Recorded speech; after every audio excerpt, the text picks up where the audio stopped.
जिला हुगली, जो कि इतिहास से भरा हुआ है। इन इतिहास के पन्नों में से एक पन्ना है जिला हुगली का गुप्तीपाड़ा, जो कि बालागढ़ विधानसभा अंतर्गत आता है। यहाँ पे मौजूद है एक बहुत ही पुरानी रथ यात्रा, जो कि इस वर्ष 286 वर्ष पूरा करने जा रहा है। आज जो है इस रथ यात्रा का शुभारंभ हुआ। जैसे कि तस्वीरों में आप देख रहे होंगे, बारिश हो रही है और इसी बारिश के बीच अभी अभी भगवान जगन्नाथ, बलराम और सुभद्रा के उपस्थिति में, जो कि उस रथ पे सवार थे, हजारों संख्या में श्रद्धालु उस रथ को टान कर आगे ले चले।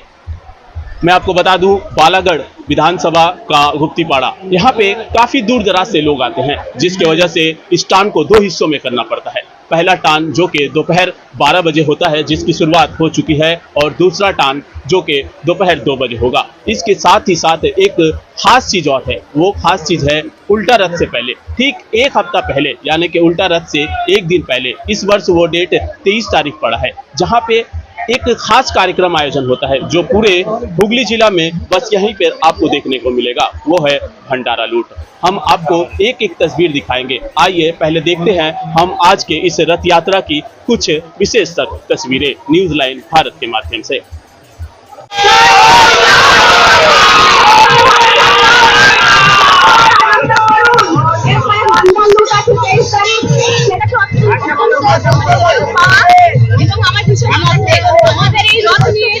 সরকার 34 বছর 15 বছরের সরকার কখনো ভাবেনি, তারা ভাবেনি যে এই গুপ্তীপাড়াতে কিছু করা যায়। আজকে বর্তমান সরকারের মুখ্যমন্ত্রী শুভেন্দু অধিকারী মহাশয়কে আমি নিজে বিধানসভায় বলেছিলাম, ওনারা কার্ড দিয়েছিলেন, আমি বলেছিলাম দাদা আমার ওখানে গুপ্তীপাড়াতে রথ আছে, আপনাকে আসতে হবে। উনি এক কথাতে বলেছিলেন আমি যাব এবং আমি ওখানে 5 লক্ষ টাকা দেবো। ক্যাবিনেটে উনি পাস করিয়েছেন। আমি ওনার কাছে কৃতজ্ঞ যে তিনি আমার এই গুপ্তীপাড়া প্রোগ্রামের এই ঐতিহ্যবাহী রথকে নিয়ে তিনি আপনারা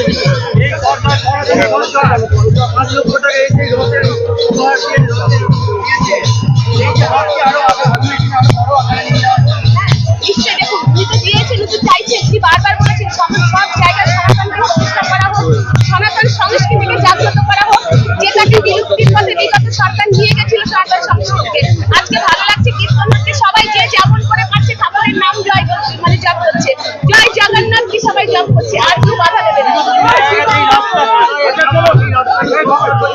হ্যাঁ নিশ্চয়ই, সে আপনারা জানেন। দেখুন, এটা হচ্ছে পরিবর্তনের সরকার। আজকে যেটা মুখে বলবে কালকে সেটা প্রতিফলিত হবে। তাই আমরা বলেছিলাম যে যে কাজগুলো আমরা করবো, রাস্তা দরকার ছিল, আজকে রথের জন্য সাথে সাথে রাস্তা অ্যালোকেট করা হয়েছে। আজকে গঙ্গার ভাঙন, সমস্ত কিছু আপনারা দেখতে পাচ্ছেন, মুখে আমরা যেটা বলছি সাথে সাথে কাজ হচ্ছে। এটাই পরিবর্তনের সরকার।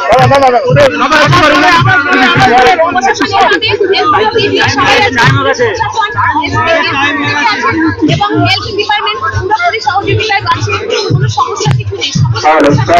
আপনি টানবেন রথ? একটা রথ যেখান দিয়ে যাবে সেটা পরিষ্কারও করবো। আজকে যেখান দিয়ে যাবে সেই জায়গাগুলো পরিষ্কার করবো।